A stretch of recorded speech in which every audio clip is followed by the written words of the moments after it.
Hello, welcome to the Growing Design podcast, where we help you grow your design agency. If you want to learn how to price your services, how to sell your expertise, and how to attract the right type of clients, you've come to the right place. I'm your host, Ed Orozco. Let's get started.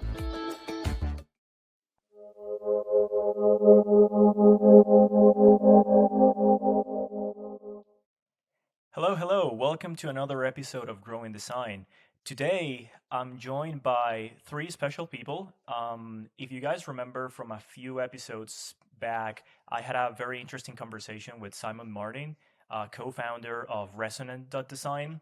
And today we are joined by Simon again and his two partners, Hauke and Fabian. Can you guys introduce yourself for the audience real quick? Sure. Hello from Resonant Design, and I'm Hauke. I will do a really quick introduction for myself. I'm part of Resonant Design. I joined the company as the third. That means I was joining 1 year after the company was actually founded. And we all three met at Native Instruments, where we all three worked as designers in the field of user experience and UI design, as well as generally interaction design, I would say. My background actually is in industrial design. That's what the document says, at least. And also during my studies already, I was involved in interaction design and interface design as well.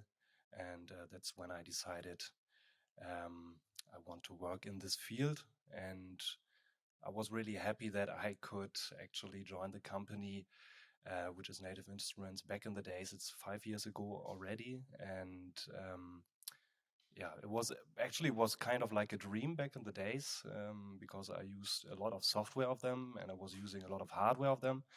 And my dream always was to be part of working on these machines. I think so. One of their products is actually called Maschine, and I ended up working in that department in the end. That's where I met these two guys.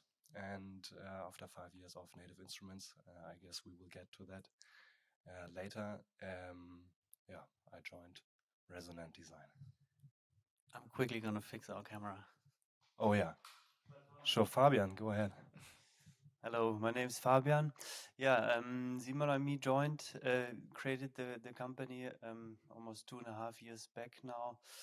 My background is UI design, and prior to Native, I worked at a Fujifilm sub-company for kind of creating UIs for web shops. But my passion has always been music production. I was a bit of DJing in the past, and after university, where I studied multimedia design, was for me more like exploring and seeing what's out there in the design world, because I didn't know if UI design was that what I actually wanted to do all my life. And so I went to university and tried everything from fashion design to origami to whatnot, everything in multimedia basically. And then moved to Berlin and found this position at Native Instruments, and was lucky enough to got accepted and could combine these UI design passion and music creation. And after a couple of years, I think I always had the dream of starting something on my own. And when I met Simon and Hauke, it somewhat made it more realistic to start something on my own.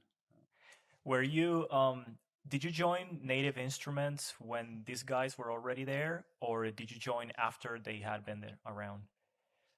I think Simon started like a couple of weeks before I started as a working student, and I can't remember, was it a year later or so Hauke joined, or 2 years later? Yeah, and I remember, I think 2 weeks after we met, we went to a party and then already became friends afterwards. Were you DJing in that party? No, just dancing. Okay, and I know, Simon, you also have a DJing background, so can you talk a little bit about that as well? Yeah, I mean, wouldn't even call it a real DJ background. I mean, I bought my first turntables when I was 13, I think, so pretty early. And I came from an environment of like graffiti writing and skateboarding and that stuff, and then the music part, was kind of getting started there too with DJing and playing the old hip hop stuff for a while, and kind of transitioning to drum and bass at some point, and we started a small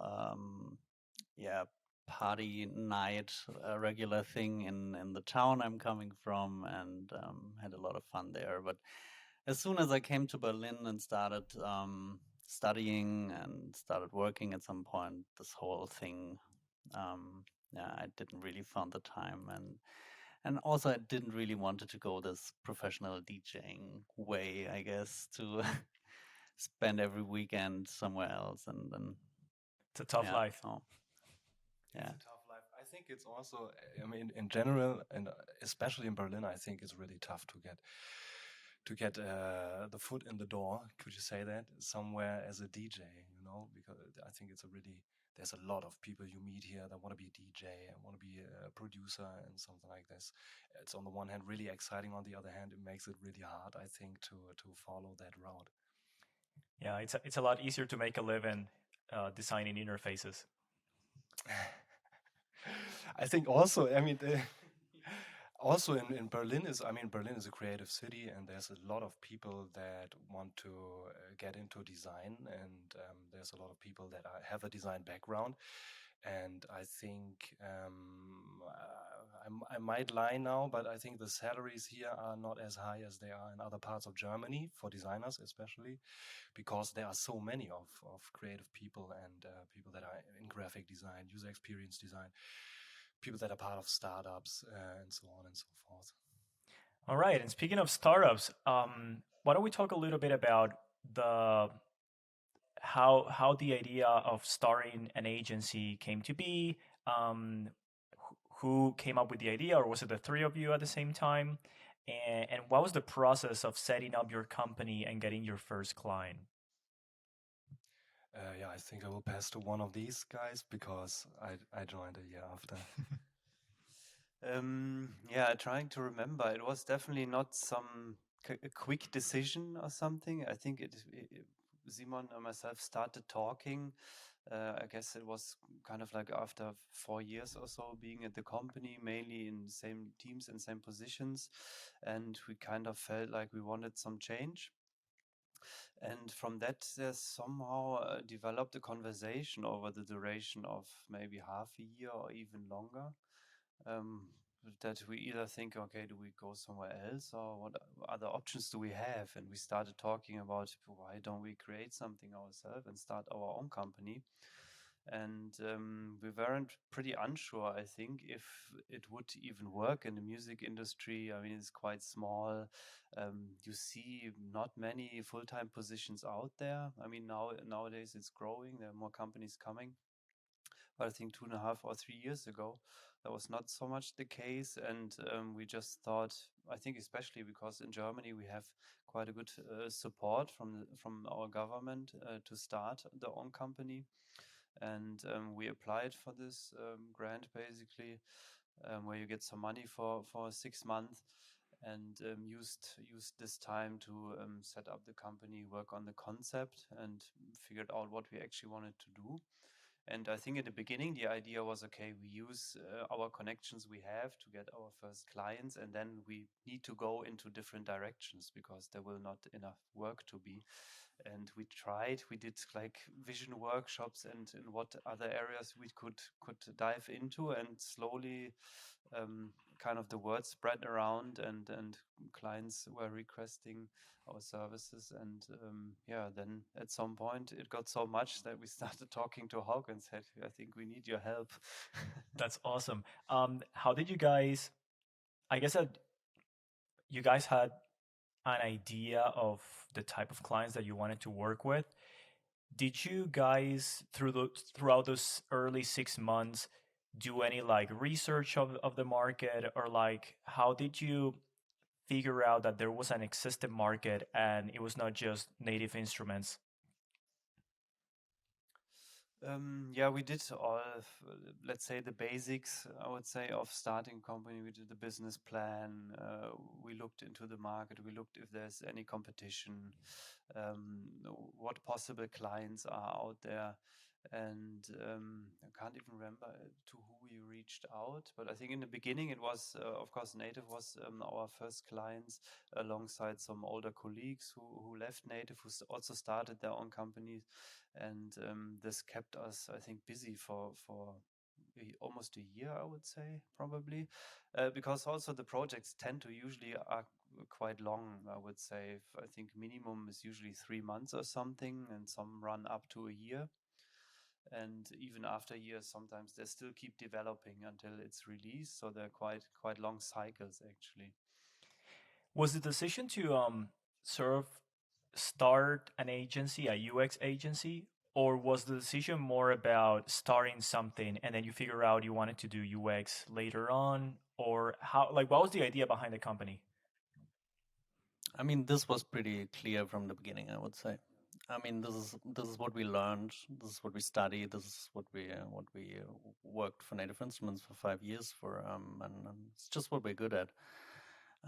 So I think this was pretty clear. And I mean, we had, maybe to add to the question before, since Native is also like a distributor for third-party products in this market, we definitely had a good picture of what the market actually is, and that there are others that also need design, and we also knew that, since it also for Native, it was always quite hard to hire designers, because there weren't just so many people interested in this field, surprisingly.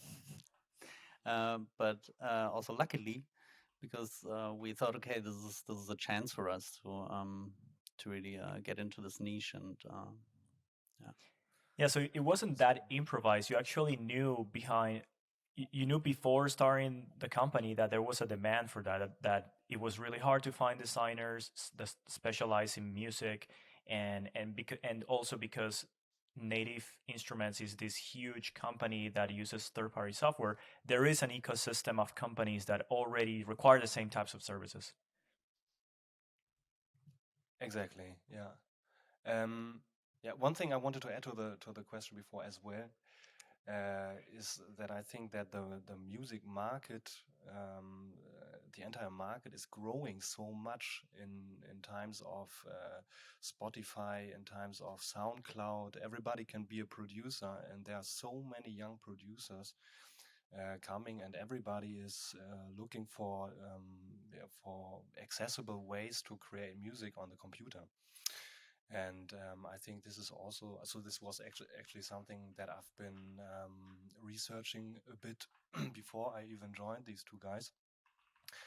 And it turned out that this is such a growing market, as I just said. And I believe this is also where, how do you say, this is also where the potential lies. Yeah, you bring up a very interesting point, which is up until a few years, you couldn't really produce high quality music from your bedroom. And now you have all of these amazing technologies that are the actual same tools that world class producers use in their studios. Things like Logic or Pro Tools or Ableton. All of these are professional grade tools that anyone can act. They're pretty affordable, for a professional grade tool, and the hardware has also become very affordable. And because, like you guys said, there's a lot of people buying these products, that drives the cost down because of economies of scale, creating an even larger market for people who want to produce music at home. And also the interfaces make it easy because you don't have to learn programming, or you don't have to learn music theory. There's like a plugin for music illiterates like myself to figure out chords and progressions and make something that sounds okay. Exactly. Yeah, I think this is also the market is much more targeting at these people at the moment. So everybody wants to somehow enable everybody to to make music, and also to make music up to a quality that that their role models could create. And this is going. I think this is going quicker and quicker. So the results, you're going to get results very quickly by now. Also, especially due to the help of AI, more and more, I think. And this is a really interesting development of the market, I would say. Yeah, I know that a lot of well, we briefly talked about this last time with Simon, but I was very interested in knowing if you ever consider working in designing hardware, like the actual physical interface, because and we can talk about this later, but skeuomorphism is like a big thing in interface design for music production. Absolutely, yeah. So how do you guys feel like, or what are your feelings about physical interfaces or hardware design? I mean, for my part, also with my background in industrial design, I would totally be up for a project like that. To be honest, especially I think because it's a totally different medium than it is on the screen, of course. So you have to suddenly you have to deal with physical, haptical. The haptical and physical world, you have to think about how can I actually control this, instead of using my mouse, and instead of maybe using some MIDI controller and so on. Of course, there's a connection from what I just said, MIDI controllers, to the software inside of the computer, but it's a totally different challenge, I would say, to create hardware, and I would be up for that. We talk about this regularly, I would say. It's There's of course a limit to what we could offer there, I would say, because sure, we have a bit of an industrial design background and so on. We could definitely talk about interfaces and interaction, I would say. But these things are usually also connected to where can we get the components, how do we create the plastic, the plastic housing, and what about the packaging, and so on and so forth. It makes things compared to software way more complex, I would say. Even though software can be really complex, I don't want to say software can't be complex, especially talking about the design process that is related to it. But I think it's even more complex, and you have to consider even more aspects in the physical world. What are the things from designing interfaces for music production software that are different from designing for, an app for social media, or an app, or any other consumer app? Like, do you think there are certain things that you have to consider when you're designing for music interfaces? I think in my opinion, there's a big overlap. Talking about the design process, it's not some magical things that happen in the music world that are different to creating an app, whatever it is. But yeah, I think the big difference is, of course, the understanding of the market, and I think a lot has to do with experience, I would say. A lot has also to do with maybe being a musician by yourself and being able to really understand what things might be connected to other aspects of a software, of an ecosystem, maybe. Um, and I believe that to be able to think outside of the box, you have to have this understanding. And I also know that most of our clients think the same way. Yeah, I would also, I mean, it's basically in every design field, you have the basic principles of what is interface design, and then you always have the topic of what you're working on.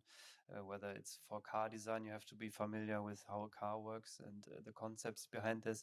Of course, for music, you will also need to have an understanding how music works, how oscillators, effects, and all these kind of things works in order to make sense of what you're designing there. I mean, you can, of course, just apply these basic design principles, but I think you will be stuck quite early and can't think outside the box and create innovative solutions if you don't really understand how it's working. And for us, with a lot of new projects, it's always we have come to the point that, okay, you think we designed now the 20 synthesizers, but every synthesizer has its own challenges with every project, and we're gonna bang our heads against the wall and think, okay, we need to solve this now. It's really difficult because sometimes it's new products which haven't been done before on new systems or things like this. So we always have to also dive deep into the topics and really understand how all of this works in order to create a good interface. Okay. One thing I would like to add as well. So I sometimes, if I put myself into the position of a client in the music world, that would maybe hire an agency that has been creating applications for the smartphone before all the time. I think this company would most probably have to. We just talked about this yesterday. Pay quite some amount of money for somebody to understand that topic. So I don't think it's impossible for others to. It would be arrogant to say it's impossible for other designers to understand these topics, and it's definitely possible. But I guess it's also a matter of cost because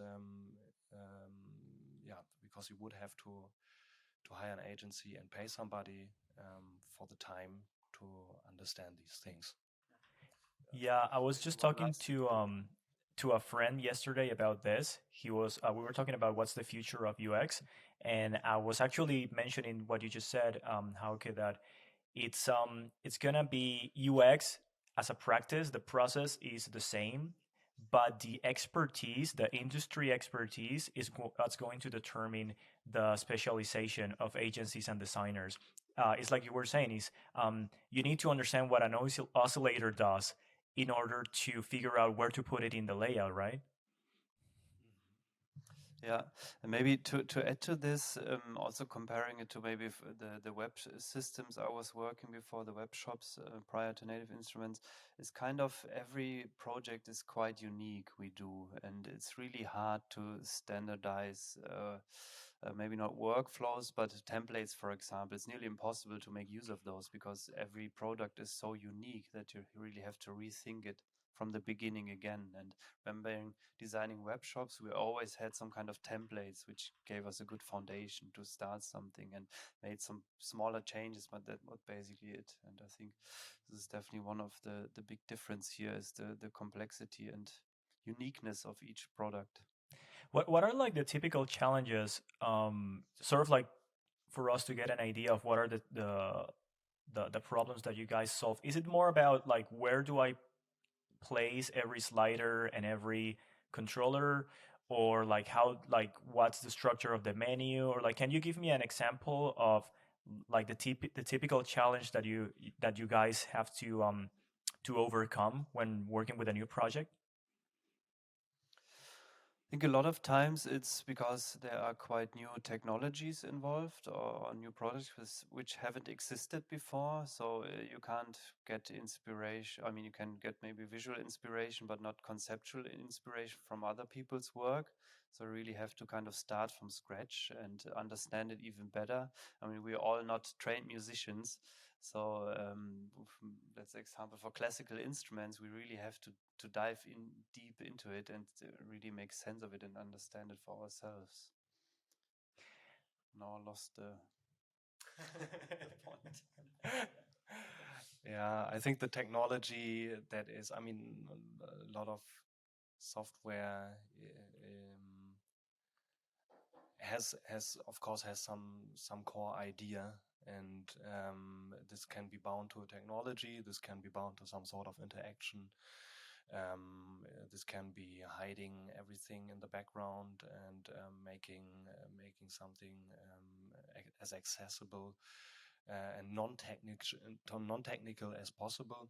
And to really shape out this unique selling point, I think is usually the challenge, and understanding this, of course. And this is, but I think this is the most exciting part of any of our projects, I would say, because we sit together with a client and we do workshops, and we really together think about how we could actually shape this and how we could actually emphasize on these unique selling points. One other thing that I also think is really, I think everything is exciting. Everything excites me what we do. But one more thing that I think is really exciting and is a challenge as well is together finding out what visual language this should in the end reflect. And this is bound to the brand. And this can be bound to many aspects. It could also be bound to the target group, for example, and how can we actually, maybe, I think now I'm over exaggerating, but maybe even somehow represent a culture with this. Yeah, let's say there's some sort of plugin that is being used for the genre of trap music, and then you have to see, okay, what is trap looking like, I would say. And How do you do you that? know how it sounds. Yeah. How we do this. Yeah, like I'm curious, like what's your research process like? Because what if you have to design, for instance, um, a synthesizer that simulates, I don't know, classical strings or like a string quartet, which is like a very specific type of like aesthetics and type of people that play those instruments.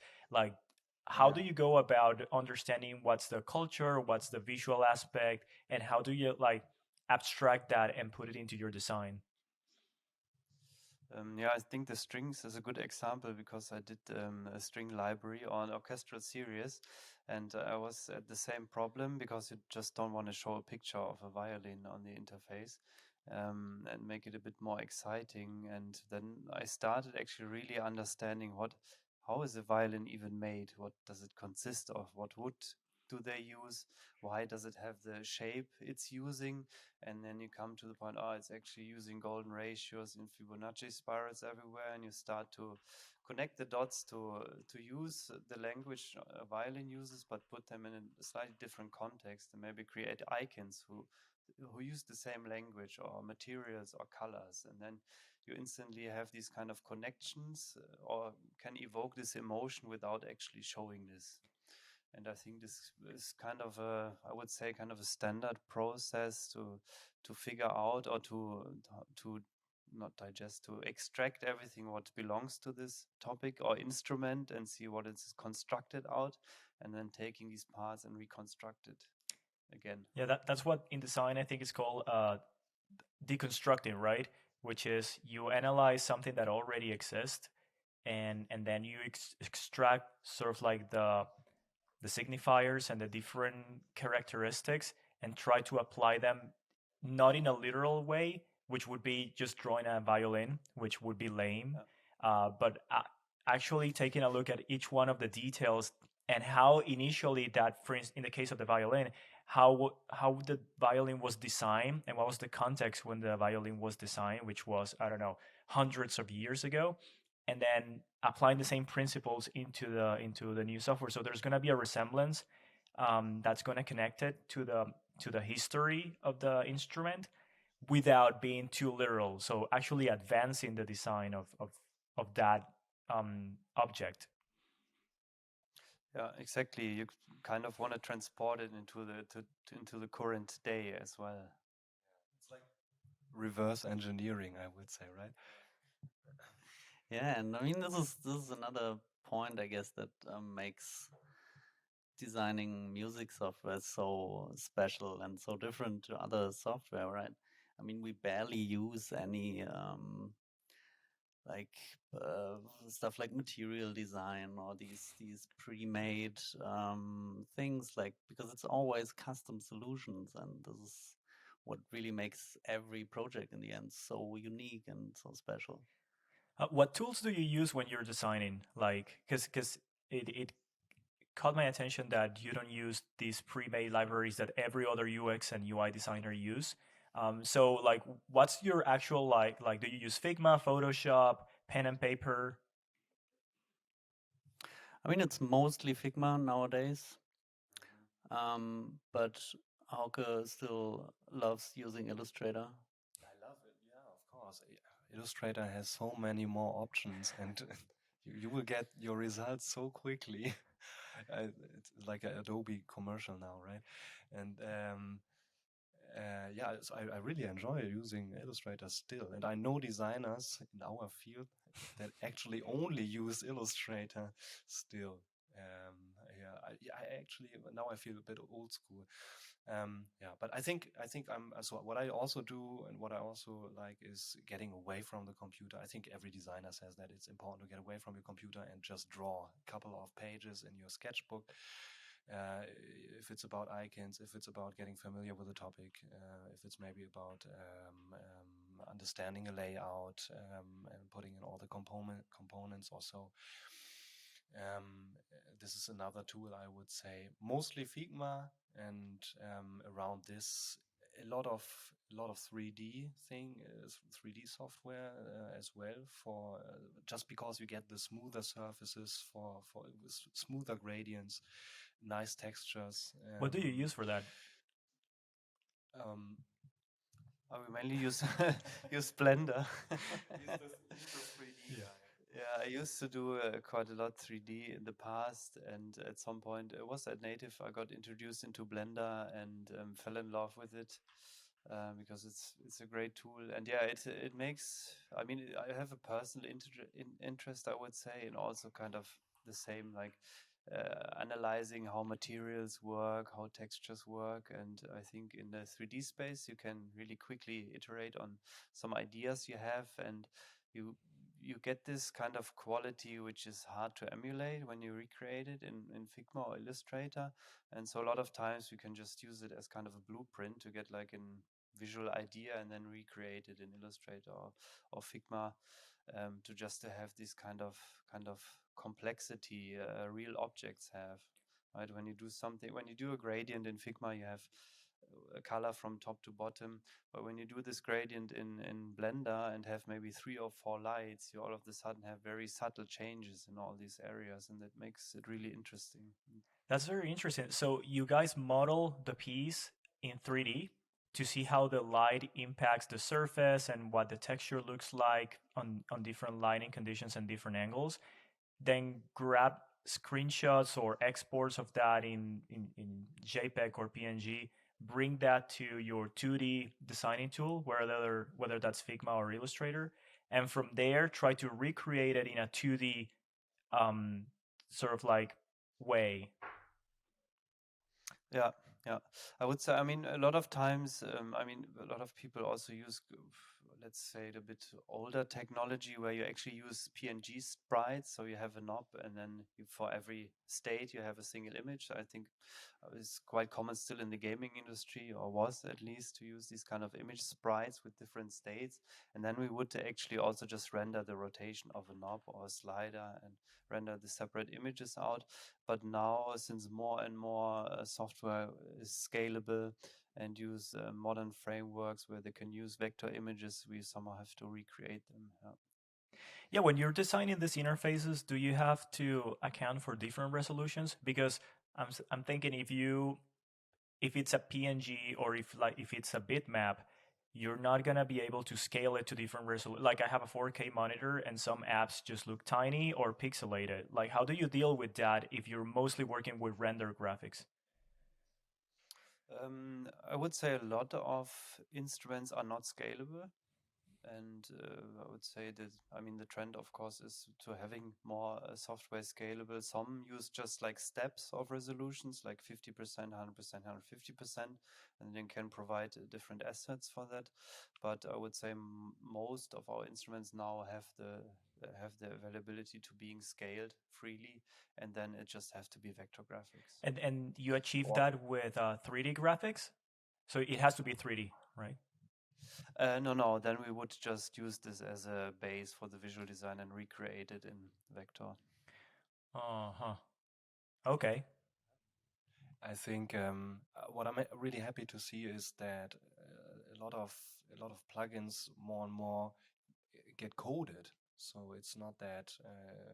So maybe you would incorporate some SVGs, but a lot of things can be generated by code, and I think this is a nice development. So I think yeah, the question of resolution and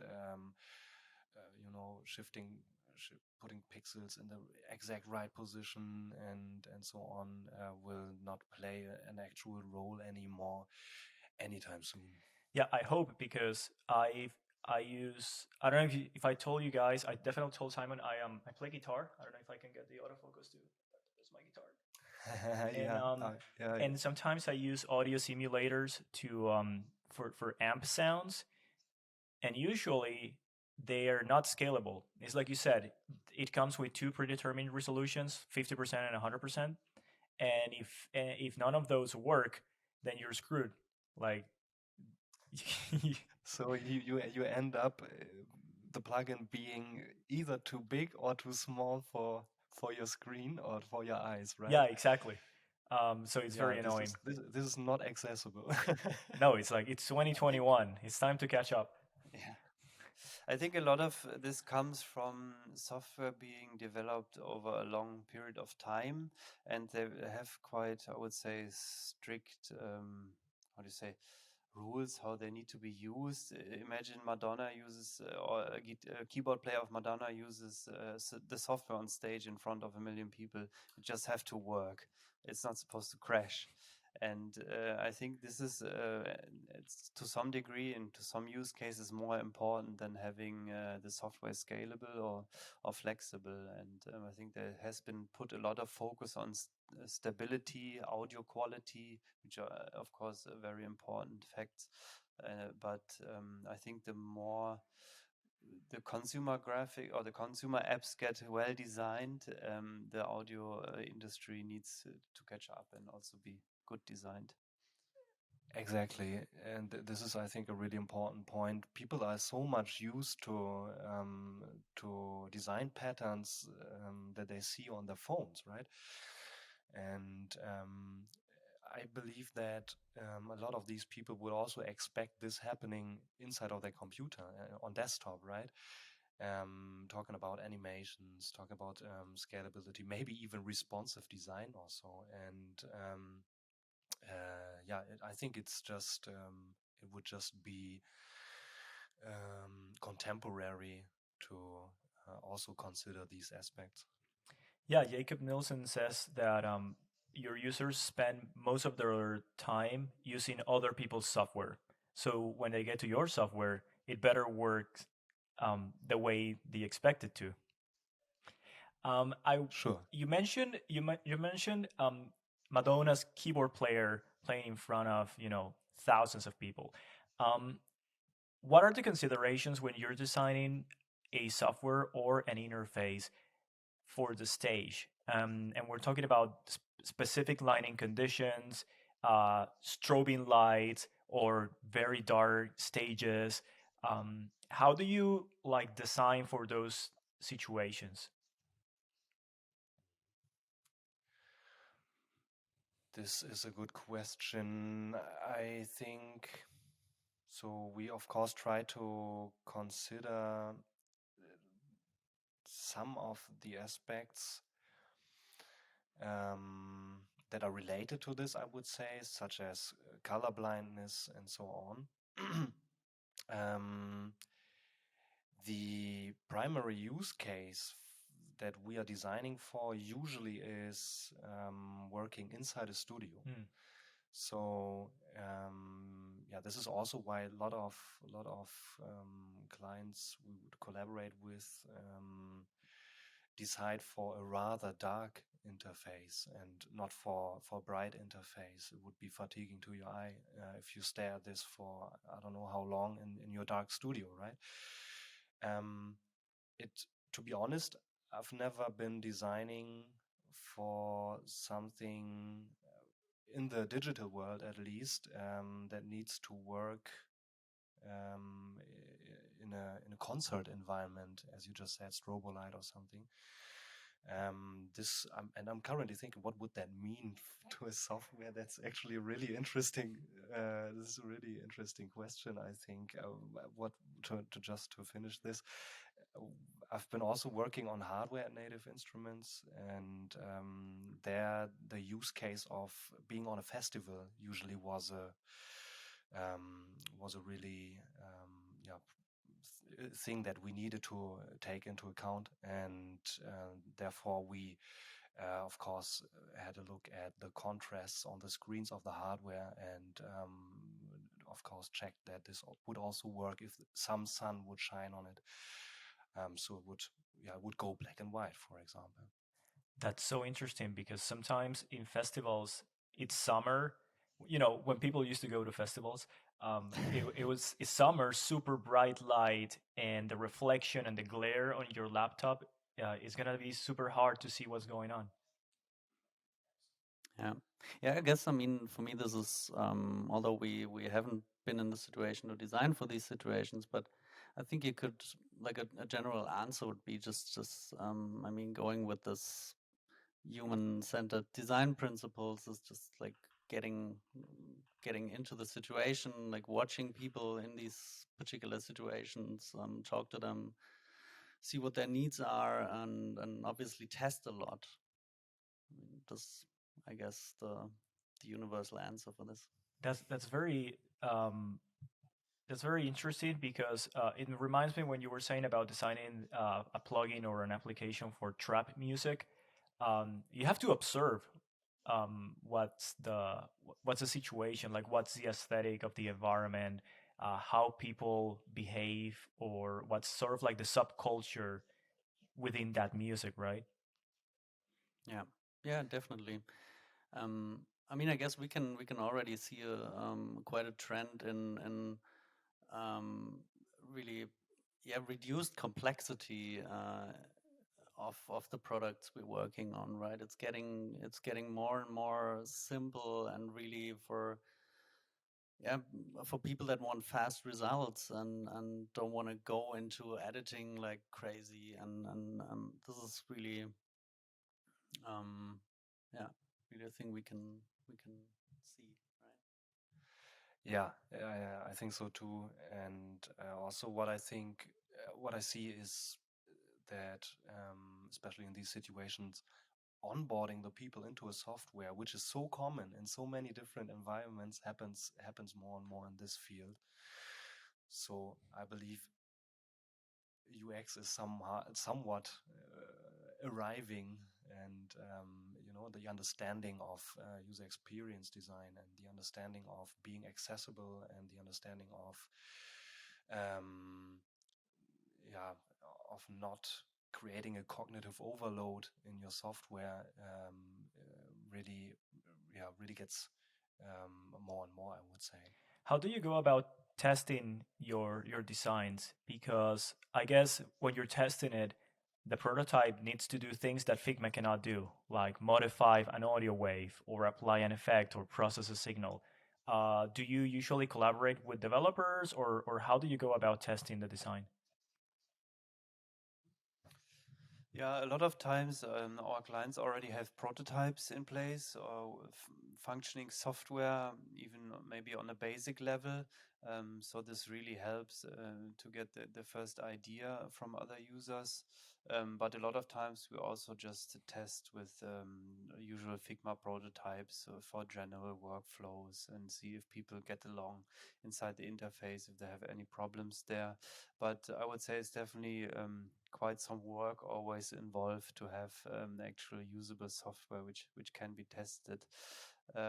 which is, I would say, more relevant if the product is a bit more special or something really new, because you can't look how other people do it.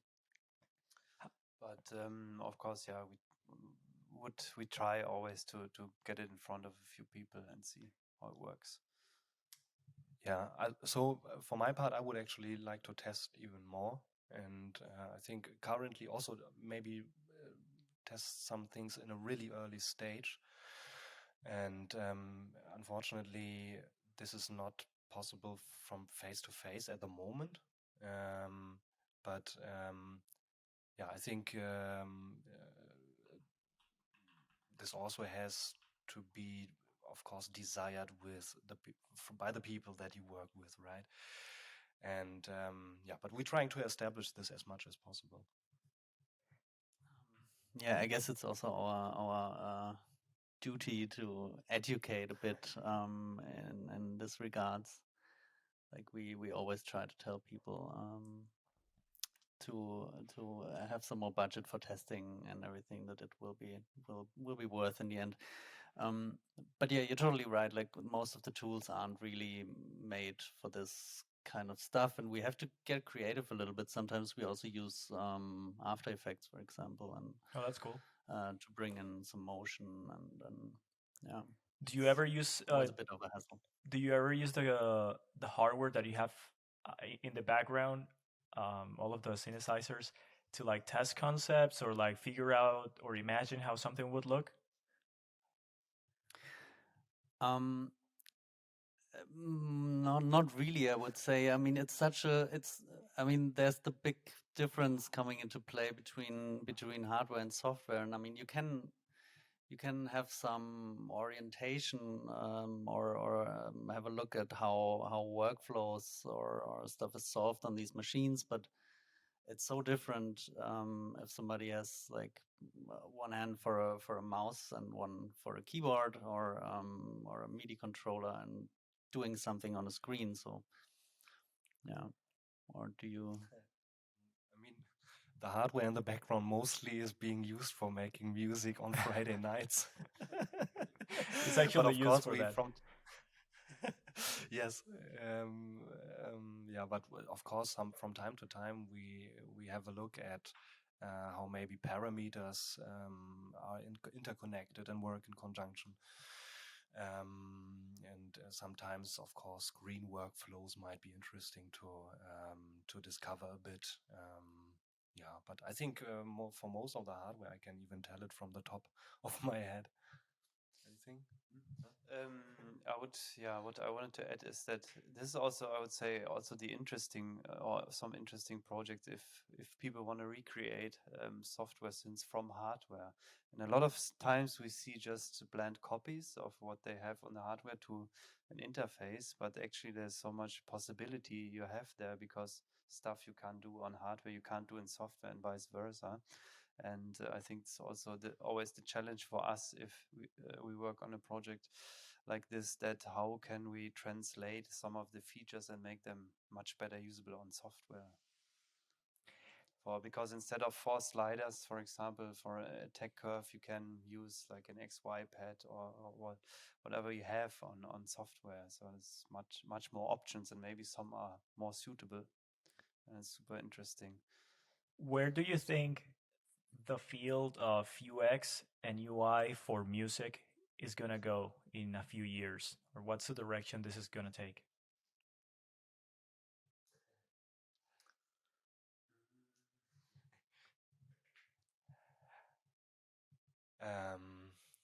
You mean, sorry, you mean in terms of designers working in this field and what they could bring to this field? Yeah. Mhm. Okay, I misunderstood the question. I mean, both. Like, how do you think designers are going to contribute more to this field? But also, what do you think are going to be the challenges moving forward? I would say maybe from a trend we also see in other areas that we have more and more machine learning and AI coming into this, and I think a general trend will have is software will get easier to use, machines will do more of the cumbersome work we don't want to do, so we can express our ideas more easily. And I hope at least that we then can also use the time we maybe save on designing, put more on the time we spend with users and diving deeper into their problems. And I think nowadays is still like percentage wise a shift that we spend more work on the UI part than on the UX part. I think once we have better help from AIs and technology, we might be able to focus a bit more on the concepts, and I believe that this will shift in the future. Yeah, I also think again the topic of getting quick results is a big thing now, and will be an even bigger thing, I believe. And I have a theory. I believe that since people are used to consuming media and social media and whatnot in little chunks, they get more and more impatient, and the same thing happens in the field of creating music on the computer. So this is, I think, it might be a strong sign for artificial intelligence taking over more and more things that are actually the fiddly parts, where I think music actually is being created, but especially young producers, from what I know, just want to get their stuff finished. Yeah, Want to get the idea in place, right? I do think machine learning and these tools are going to be able to provide you with a bunch of options based on certain criteria. That's going to accelerate. You're not going to spend all your day moving pixels around in Figma or Illustrator, but you're going to get already 3 options that match your criteria. You choose your favorite one, and then you start working on that one, and it saves you 1 or 2 days of work. Yeah, I think for me also kind of, I always think back of the early days of gaming when we used to meet with our computers and we connected the network and it took like 3 hours until everything is working. I feel it's quite similar when you try to make music with other people. You spend 2 hours like connecting everything, getting the cables run, MIDI is not working here and there. And I think all this will hopefully get easier in the future, and also have the people make what they actually want to do and not spend so much time figuring out technology. That would be great. What would be like the ideal project that you would like to work on, like for a company or in general? Like, what would you like to design in the music field? And you can give me 3 different answers if it's not the same.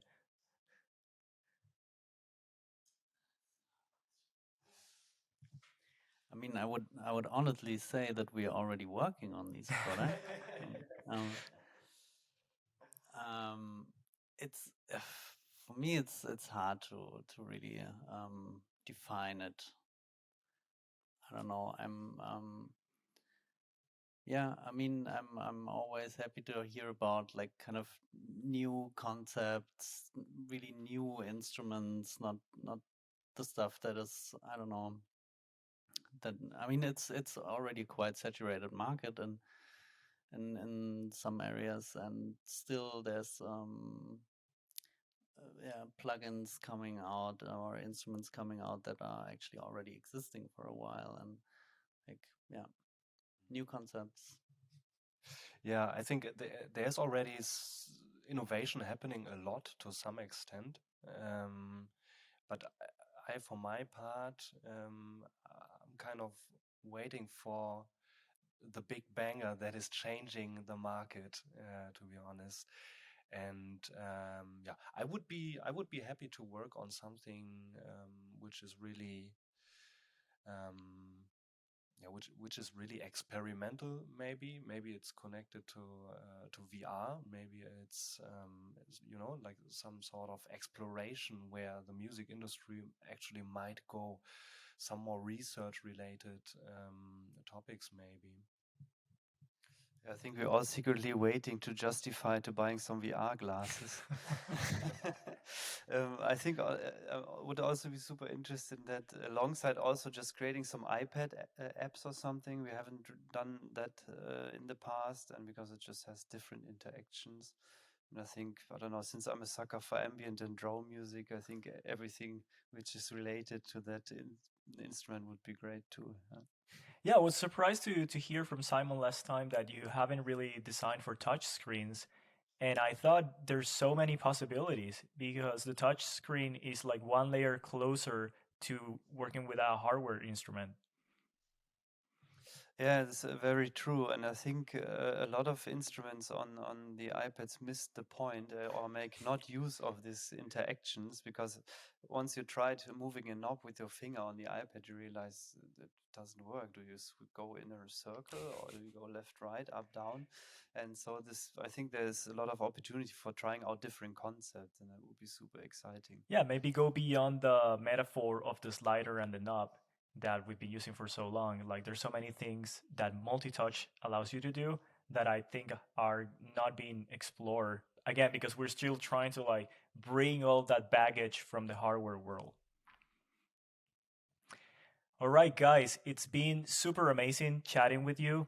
I would love to visit your office one day when I come to Berlin Yeah, it'd be and great. jam out if I bring my guitar. It was very interesting to hear all of your techniques and your appreciation of what it takes to design for music production. You guys have the best job in the world, in my opinion, because you get to combine your passion and make money out of it. So, would you like to wrap up with a little bit of that we didn't touch upon? Maybe say a little bit about what type of clients you would like to reach out to you.